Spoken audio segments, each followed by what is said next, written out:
이제 처음 갔을 때는 교수님들도 제 얼굴을 잘 모르는데 예. 저는 아니까 이제 인사를 드리면 교수님들이 그래 안녕 이렇게 하고 가시더라고요. 아이고. 안녕하세요. 어떡해. 안녕하세요. 안녕하세요. 반갑습니다. 앉으세요. 아, 네. 이렇게 그냥 앉으면 돼요? 예, 거기 네네. 앉으시면 됩니다. 사뿐사뿐 들어오셨습니다. 아, 그래요? 네네. 감사합니다. 제가 소개해드리겠습니다. 국내 최연소 대기업 사회이사이자 성신여대 최연소 교수 박세롬 교수님이십니다. 아유, 안녕하세요. 안녕하세요. 아이고, 사회이사님. 네, 아니요. 이거 좀 소개 직접 좀 해주시죠. 아, 네네. 네. 저는 성신여자대학교 융합보안공학과 박세롬 교수입니다. 네. 이야.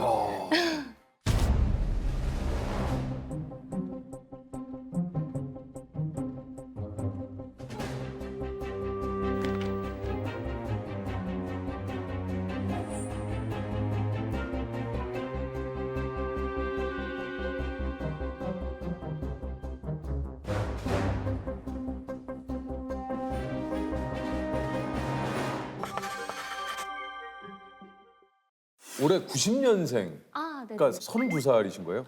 네. 야, 근데 교수님이 그 32살 전에 되셨을 거 아니에요?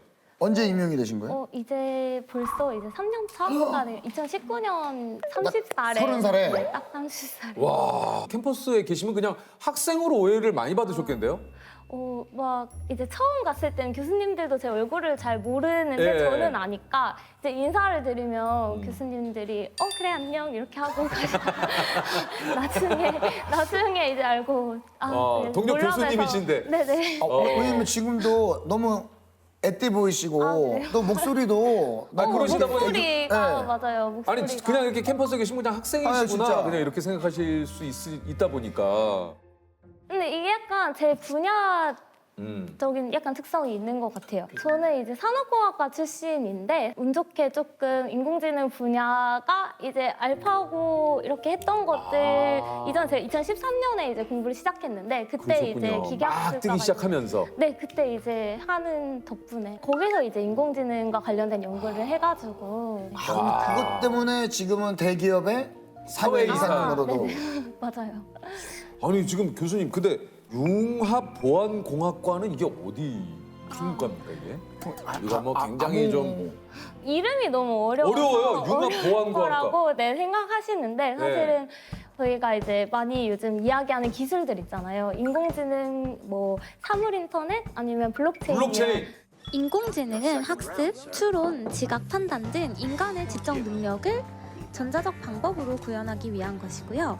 사물 인터넷이란 스마트 냉장고, 스마트 스피커 등과 같이 각종 사물에 인터넷이 연결되는 기술이라고 할 수가 있습니다. 블록체인이란 암호화폐의 핵심 기술로 데이터들이 분산되어 안전하게 저장될 수 있도록 하는 기술입니다. 그런 기술들을 좀 더 안전하게 사용을 할 수 있도록 하는 건데 왜 융합이냐면 사실 그런 기술들을 사람들이 사용하잖아요. 그렇죠, 그렇죠. 그러면 이제 꼭 보안이 기술 자체가 뭔가 문제 있어서라기보다는 그걸 사용하는 사람들이 조금 안전하게 사용하지 못할 수도 네. 있는 그런 측면들도 있고 그리고 사물 인터넷 하면 저도 그런데 이제 에어컨 이런 것도 요즘에 다 리모컨으로 하지 않고 스마트폰에 연결을 그 하잖아요. 연결할, 그러면 이제 그게 다 네트워크로 연결이 되는 거잖아요. 그래서 그게 이제 뭔가 사이버상의 보안이 실질적으로 물리적인 세계랑도 우리가 이제 사는 세계랑도 연관이 된다고 네, 그렇게 생각할 수 있어서 그러한 측면에서 이제 융합 보안이라고 저는 지금 교수님의 얘기를 네. 들으면서 왜 최연소 교수님이 되시는지 알겠다. 예.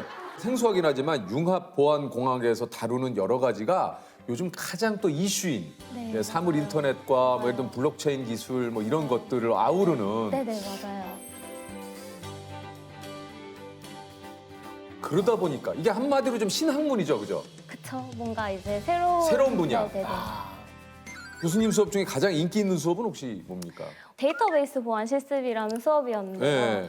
수강 시험 못한 학생들이 계속 메일을 엄청나게 많이 보내고 그리고 이제 증언을 해줬는데 증언을 하고 나서 또 못 신청을 했다고 메일을 보내면서 학생들 커뮤니티가 있나 봐요. 수강 신청 실패한 학생들이 슬퍼하는 그걸 어떤 학생이 저한테 캡처해서 이메일로 거의 굉장히 그러니까 교수님 이 수업이 인기가 굉장히 많은 수업이네요. PC방에 가가지고 딱 시간 되자마자 바로 클릭을 해서 수업을 들었죠. 못 잡으신 학우분들께서는 계속 밤새 새벽 내내 어떻게 한 자리 잡거나 그러신 분들도 있다고 하더라고요. 교수님이 수업 준비를 굉장히 많이 해와 주셔서 모범생 학생들이 발표 준비해 오듯이 똑 부러지게 준비해 오셔가지고 이번 학기 수업 좀 빡세겠다. 그만큼 또 배운 게 너무 많은 수업이었습니다. 저희 롤모델 같으신 분이시잖아요. 그래서 그냥 일단 박세롬 교수님이 수업을 하신다? 그럼 일단은 기본적으로 인기가 많은 것 같아요. 일단은 학생들 너무 잘 생각해 주세요. 사실 학생이 늘어나면 교수님이 힘드시잖아요. 근데 더 많은 학생이 들을 수 있게 조율을 해주시기도 하고 저희가 이제 질문을 드리면 답도 빨리 주시고 그런 거에서 열정이 많이 느껴지는 것 같아요. 기초부터 뭔가 중상위 단계까지 뭔가 잘 이렇게 쌓을 수 있는 그런 수업이었던 것 같아요. 대학생 때 우리 교수님은 어떤 학생이었습니까? 생각해보니까 저는 진짜 필기를 정말 좋아하는 학생이었던 것 같아요. 교수님 농담까지 다 필기를 해서 아, 네, 맞아요. 거의 뭐 그 학생분들 사이에서는 뭐 교수님 수업을 다시 그냥 듣는 것 같다고. 맞아요. 친구들이 이제 시험 기간이면 이제 노트를 제가 수업 시간에 워낙 열심히 필기를 하니까 무슨 농담을 거기에 적었어요? 뭔가 교수님이 뭐 이렇게 산에 뭐 등산을 가셔서 어떤 새를 봤다 뭐 이런 농담이었던 것 같은데. 그것도 거기에다 적어. 네, 그걸 거기에 제가.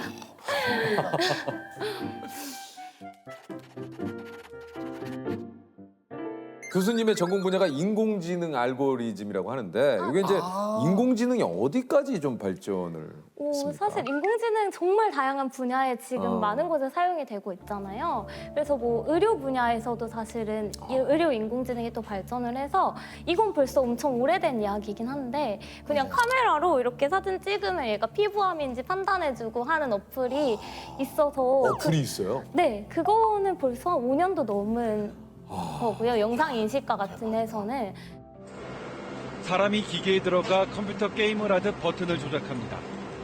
로봇 손가락이 정교하게 혈관 수술하고 있습니다. 로봇은 수술 단계마다 조종하는 사람에게 주의할 사항을 알려줍니다. 그리고 막 최근에 이제 이슈가 됐던 거는 인공지능 언어와 관련된 인공지능이 많이 이슈가 됐는데 문법적으로 틀린 문장을 주면 옳게 고쳐주거나 차 이름을 주고 이 차 이름을 넣고 너가 문장을 만들어 봐라라고 하면 우리 아버지가 매일매일 출퇴근할 때 이러한 차를 운전하고 다니신다 이런 문장을 만들어주고 문장을 완성을 하는군요. 네. 이력서를 만들어주기도 해요. 이렇게 몇 가지 나의 이력을 넣으면 그걸로 이력서 문장을 만들어준다거나 야, 진짜 엄청 네. 발달했다 진짜. 네, 네. 최근에 그 본 것 같은데 그 인공지능 아나운서인가요? 맞아요. 네네. 어제 코로나19 확진자가 69명 나와 신규 확진자가 하루 만에 다시 두 자릿수를 기록했습니다. 저는 실제 김주아 앵커의 모습이 담긴 영상 10시간 분량을 학습해 탄생했습니다. 그런 것들도 다 인공지능 기술로 이렇게 새로운 것들을 만들어내는 생성 모형. 진짜 인공지능 관련 연구는 너무 많이 나오고 있고요. 이미 한 3, 4년 전에 제가 학회를 가면요. 학회에서 어떤 논문을 발표를 해요. 근데 그 논문을 이미 그때 발표하는 그 논문을 뛰어넘는 연구가 또 그 같은 학회에서 발표가 되고 막 이런 시기였거든요. 너무나도 많은 연구들이 이루어지고 있어서 사실 그것들을 파악하는 것조차 요즘에는 힘든 부분이 있는 것 같아요. 그러니까 가끔 가다가 무서울 때도 있는. 맞아요. 그럼 알고리즘이라고 하는 그래요. 게 아. 알아서 이렇게 저한테 맞아요. 막 추천을 계속 추천을 해주죠. 네. 교수님은 알고리즘 추천 영상 어떤 게 많이 뜨세요? 그 아이디를 이제 남편이랑 같이 쓰는데 그러다 보니까 맨날 축구 영상이나 뭐 아 남편분이 영상. 보시는. 지금은 유로 2020, 예, 저도 자주 봅니다. 저도 그 지오코를 네. 지오코를 같이 써서 지오랑 계속 싸우고 있어요. 저는 그 뭐 이제 그 축구, 네. 아니면 이제 그 예전 그 코미디 프로그램, 그쵸, 그쵸. 뭐 이런 거 좀 주로 많이 보는데 지오는 뭐 고양이, 예. 그다음에 지금 요즘 드래곤볼도 지금 요즘 되게 많이 보거든요. 드래곤볼. 네. 예. 근데 보면서 나의 정보가 어디인가에 이렇게 나를 누군가가 노출된 모르는 것 존재가 같은 나를 다 알고 있는 느낌. 내 속을 들여다보는 느낌. 그렇게 느낄 수 있을 정도로 많이 발전을 한 것 같아요. 여기서 오는 좀 약간의 그런 두려움, 선짓함? 네. 이걸 어떻게 그거 알까요? 네, 뭔가 사실 추천을 한다는 게 어떤 영상들이 유사한 영상들인지를 알아야 하고 그리고 어떤 사용자들이 유사한 사용자들인지를 알아야지 그거에 맞춰서 추천을 해줄 것이잖아요. 그래서 예를 들면 조세호 씨가 뭔가 유튜브 영상들을 본 거 하면 이런 영상들을 봤다라는 데이터 그리고 이 영상은 보다가 금방 껐다 아니면 이 영상은 끝까지 봤다 아니면 이 영상은 보고 좋아요까지 눌렀다 이런 데이터들 있잖아요. 그런 것들이 한 사람의 데이터만으로는 부족하지만 정말 많은 데이터들이 쌓이다 보니까 그러니까 그걸 가지고 그거로부터, 추천을 하는군요. 네, 패턴을 잘 학습을 해서 추천을 하는데 이제 활용을 하게 되는 것 같아요. 제가 좋아하는 거와 관련된 것들만 올라오니까 이게 신기하더라고요. 맞아요. 근데 또 이것의 문제가 또 그런 거잖아요. 뭔가 우리 정보가 모르게 좀 수집이 되고 알고리즘에 의해서 우리가 스스로 좀 조종을 당하게 되고 내가 좋아하는 것들로만 자꾸 정보가 추천이 이루어지니까 이게 좀 갇히는 예. 네네, 맞아요. 이런 것도 또 좀 얘기를 많이 하지 않습니까? 사실 가짜 뉴스가 사람이 만들 수도 있지만 이제 뉴스를 인공지능이 쓰기도 하잖아요. 그래서 가끔씩 뉴스 보면 이거는 인공지능 알고리즘이 작성한 기사입니다. 이렇게 있어요? 네, 그렇게 이렇게 되어 있는 것들이 있거든요. 그래서 그런 것들 이제 악용해서 정말로 가짜 뉴스들을 막 많이 그럼, 만들어낼 진짜. 수 있잖아요. 아. 그러니까 열심히 참 무서운 세상, 사실 무서운 세상인 것 같기도 해요. 네, 네. 그런 부분에 대해서도 이제 많은 부분이 문제가 있다라고 인식을 하고 있고요. 이제 인공지능 알고리즘을 사용하더라도 이제 좋은 방향으로 사용하려고 노력한다. 그래서 그런 뭐 연구와 관련된 것들을 이제 논문을 발표하기도 하고요. 데이터가 유용하다라는 것을 알면 이제 그거를 누군가가 공격을 하고 싶어지는 것이죠. 뭐 최근에 이제 논란이 됐던 뭐 딥페이크 같은 기술도 사실은 그 알고리즘 자체가 나쁜 건 아니잖아요. 뭔가 잘못 사용하거나 나쁜 방향으로 사용하면 또 그것이 굉장히 위협으로 느껴지기도 하잖아요. 그럼 이제 연구적으로는 그런 것들을 뭔가 방어할 수 있는 그런 연구들을 해야겠죠. 사실 예전에는 그냥 인공지능 알고리즘의 성능만 높이는 방향으로의 연구만 있었거든요. 근데 이제는 인공지능이 어때야 하는가라는 것에 대한 고민, 우리가 어떤 데이터를 사용하는지에 따라서 또 그 데이터를 기반으로 인공지능이 학습을 하게 되는 것이기 때문에 그러니까 사실 인간이 편견을 가지고 있지 않진 않잖아요. 그러니까 사실 그게 데이터에 반영이 될 수도 있는 거고 도대체 그런 공정한 인공지능 알고리즘은 무엇이냐 혹은 공정하다라는 것의 결과가 무엇이냐에 대해서 먼저 고민을 할 필요가 있는 것 같아요. 사실 우리가 그냥 운전할 때는 그냥 그 사람의 책임이었잖아요. 근데 만약에 자율주행하다 그런 사고가 발생하면 그것은 과연 그 주인의 책임인 것인가? 아니면 그 알고리즘을 개발한 사람의 책임인 것인가? 누구의 책임인 것인가부터 굉장히 문제가 복잡해지잖아요. 그래서 도대체 어떤 방향으로 얘를 학습을 시켜야 할 것인가 그런 상황에서 그 알고리즘 학습하기 전에 뭔가 합의되어야 하는 문제들이잖아요. 그렇게 우리가 생각하지 못했던 그런 부분들까지 한 번 더 고민하게 되는 것 같아요. 교수님이 작년에 커의 그 사회이사직을 맡으셨는데 국내 최연소 대기업 사회이사로 선임됐다는 기사를 본 기억이 있어요. 사실 그 30대이신 사회이사는 진짜 예. 사회이사가 정확히 어떠한 직책인가요? 그러니까 뭐- 회사 외에? 회사에 그렇죠. 없는 거는? 외부에서 네. 와서 회사의 전체적인 이렇게 감사도 좀 하고 주요 안건에 대한 이건 이제 그 토론도 하고 그거에 대한 결정도 하고 여기 이제 사회이사예요. 그럼 되게 잘하시네요. 사회이사 하시고 계시진 않으신가요? 아닌데.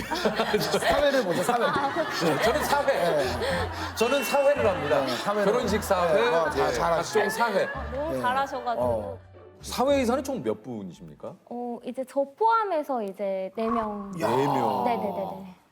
어떻게 이게 사회이사가 되신 겁니까? 모르는 번호로 전화가 와서 받았는데 사회이사 후보로 추천이 됐다고 이렇게 연락을 받았어요. 근데 이제 저는 사회이사가 뭔지도 사실 몰랐고 왜냐면 제 또래 친구들 중에서는 그렇지. 사회이사를 해본 친구들이 없고 이제 막 박사 맞아요. 졸업하고 취업하고 하니까 그래서 저도 아무런 정보가 없었던 것 같아요. 뭐 내가 어디 신청한 것도 아니고 갑자기 전화가 가가지고 네, 내가 어디 맞아요. 사회이사가 야 이런 경험도 참 진짜 그러면은 주변에서 반응도 엄청 좋았겠는데요? 처음에는 이제 사회이사 뭔지 제 친구들도 모르니까 저보고 너 카카오로 이직했냐고 막 연락이 엄청 와가지고 이사가 됐으니까 네네 그래서 사회이사가 뭔가 됐으니까. 제가 진짜 이사로 간 줄 알고 네 그렇게 연락을 많이 받았던 것 같아요. 재밌네요.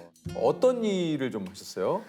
이사회 안건들이 다 저는 되게 신기한데 액면 분할 최근에 있었잖아요. 있었던. 네, 그런 네. 건도 있었고 아니면 데이터 센터 구축과 관련된 거를 승인하는 그런 아, 그러니까 거기에 참여하신 거야. 네, 이사님이 참여를 하신 거예요. 네 맞아요. 네. 그쪽에 계시면 좀 뭔가 그쪽에 베네핏도 좀 있지 않습니까? 연봉도 있고, 그죠? 맞아요. 월급도 주시고요. 네. 어느 순간 이렇게 카드를 주셨어요. 출입증 카드. 그래서 회사. 이제 원래는 이렇게 뭔가 띵동 누르고 그죠. 들어가야 안녕하세요. 저 되는데, 누군데요? 뭐 네. 이렇게. 근데 이제 카드를 찍고 들어갈 수 있고요. 그러고요. 이렇게 카드면 이제 샤워샵을 가면 10% 할인을 해줘요. 이야. 샤워샵 10% 할인. 그거 너무 좋다. 각종 캐릭터 10% 할인 네네. 되는군요. 네네네. 저희 쪽에는 뭐 늘 얘기 드리면 만두 40% 할인. 오, 되게 크네. 예. 그거 할인 그죠? 예. 궁금한 게 만두를 얼마까지가 계속 안 될 거 아니에요? 월 한도가. 저희가 좀 추가된 네. 그거 월 한도가 할인이요. 있구나. 우리 그 직원분들이 월 한도가 있습니다. 배 터지게 먹을 수는 없는 그러니까 거네요. 막 뭐 여기 주변 사람들 데리고 야야 40% 사 이렇게는 못 한다는 얘기죠. 예. 한도가 있다. 그렇군요. 근데 사실 특별한 베네핏보다 제일 재밌는 게 이제 사실 제가 언제 또 이제 대표님들을 만나고 거기 선행 이사분들을 만나겠어요. 그래서 그런 것들이 저한테는 제일 큰 베네핏으로 느껴졌던 것 같아요. 김범수 의장님이라든가. 네, 맞아요. 거기 계신 그 네, 이제 네. 그러면 혹시 그 호칭을 교수님이 좋으세요? 아니면은 이사님이 좋으세요? 더 익숙한 건 당연히 교수님이죠. 학생들한테 아무래도, 매일 듣다 네. 보니까 이사님은 조금 부담스럽고 저는 그래요? 교수님이 좋은 것 같아요. 댁에서는 뭐라고 부르세요? 댁에서는 이사님 일어나셔야죠. 우리 가끔 갑자기 스타된 그 우리 동료들 그렇죠. 가운데는 스타님. 예. 네. 그런 식으로 부르실 때는 교수님이라고 부르시는데 약간 좀 더 과장해서 부르고 싶으실 그럴 때 네. 뭐라고 부르십니까? 박 교수 뭐 이렇게 하면서 근데 있어요. 있죠. 뭐 이제 뭐. 부모님이 뭐라고 부르십니까? 그냥 죄송합니다. 저는 그냥 재서가. 재서가. 유느님 이렇게 유느님. 그런 거 집에서 집에서요? 혹시나 유느님 네. 일어나소서. 깨어나소서. 식사하소서. 잠드소서. 32살의 나이에 교수와 대기업 사회이사를 하고 계신데 교수님의 40살과 좀 50살엔 어떤 일들이 좀 일어나고 있을 것 같으시죠? 그냥 생각해보면 사실 박사 공부하기까지는 거의 저를 위해서 살았던 것 같거든요. 왜냐면 어차피 내가 공부하는 거고 내가 즐거우니까 그냥 그렇게 나를 위해 살았던 것 같은데 이제 박사 과정 때 지도 교수님이 저한테 제가 포닥을 하고 저 조금 더 포닥으로 이제 연구를 하고 싶어요라고 말씀을 드렸을 때 교수님이 너도 이제 뭔가 다른 사람들이나 뭔가 사회에 도움이 되는 일을 하면 살아야 되지 않겠니? 라고 말씀을 하셨거든요. 그래서 그 말이 저는 되게 크게 와닿았던 것 같아요. 그래서 저는 이제 시작이니까 지금부터 이제 학생들을 가르치는 일도 인공지능 알고리즘과 관련된 걸 제가 알려주면 그것들을 되게 선한 방향으로 사용을 하는 학생들이 많이 나올 수 있고 그리고 인공지능 알고리즘이 선한 방향으로 사용될 수 있는 그러한 연구들에 대해서도 계속 하고 싶거든요. 저만을 위해서 이제 그만 살고 좀 다른 사람들에게 도움이 되는 일들을 하면 살고 싶다고 생각이 듭니다. 좋습니다.